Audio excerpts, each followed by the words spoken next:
Good morning বন্ধুরা, কেমন আছো সবাই? আশা করছি সবাই খুব ভালো আছো, সুস্থ আছো। এই দেখো, এখন বাজে ভোর 5টা। এখন আমি ঘুম থেকে উঠলাম। আজকে ছেলের স্কুলে রেজাল্ট আছে, তার জন্য এখন সকাল সকাল রুটি আর একটু ভাজি করে নিচ্ছি। তারপর ওকে নিয়ে স্কুলের জন্য বেরিয়ে যাব। তো চলো রুটি আর ভাজিটা করে নিই, তারপর তোমাদের সাথে দেখা হচ্ছে।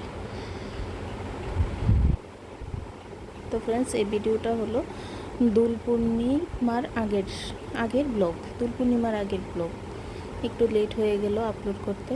এই যে দেখো, স্কুল থেকে ফিরে এসে আমি এখানে রান্না বসিয়ে দিয়েছি। অনেকটা দেরি হয়ে গিয়েছিলো। মাছের ঝোল আর উচ্ছে আর আলু ভাজি করেছিলাম।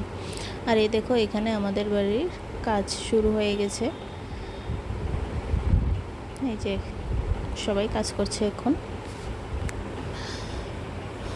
প্রচণ্ড রৌদ্র ছিল, তার জন্য বাইরে গিয়ে আমি ভিডিওটা করতে পারছি না, উপর থেকেই ভিডিওটা করছি।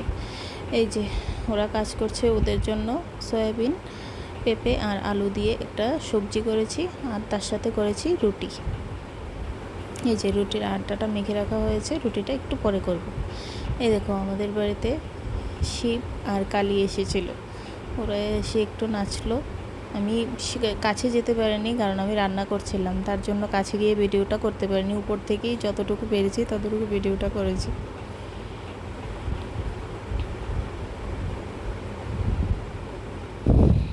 এই দেখো, দোল পূর্ণিমার আগের দিন আমার শাশুড়ি মা এখানে বসে বসে দুলটাকে রেডি করছে।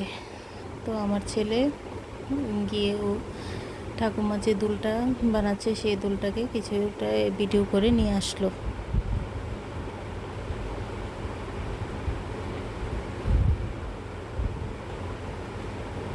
এই দুলটা বানানোর পরে ছোট ছোট দুটো দুলও বানানো হয়েছিল। সেই দুলগুলো বানানোটা আর দেখানো হয়নি তোমাদের। তোমরা ওই দুটো দোল পূর্ণিমার ব্লগটা আসবে, ওই ব্লগে দেখতে পেয়ে যাবে।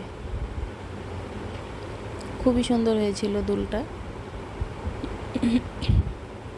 এটা কমপ্লিট হওয়ার পর তোমাদেরকে আর দেখাতে পারিনি। কমপ্লিট হওয়ার পর একদম পুরোপুরি দোল পূর্ণিমার ব্লগেই দেখানো হয়েছে।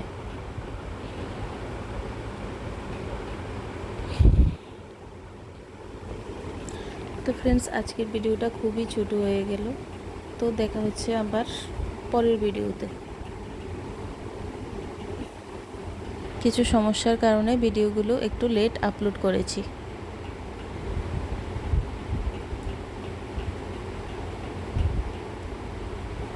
ওকে, তো চলো আজকের মতো ভিডিওটা এই পর্যন্তই। দেখা হচ্ছে আবার নেক্সট ভিডিওতে।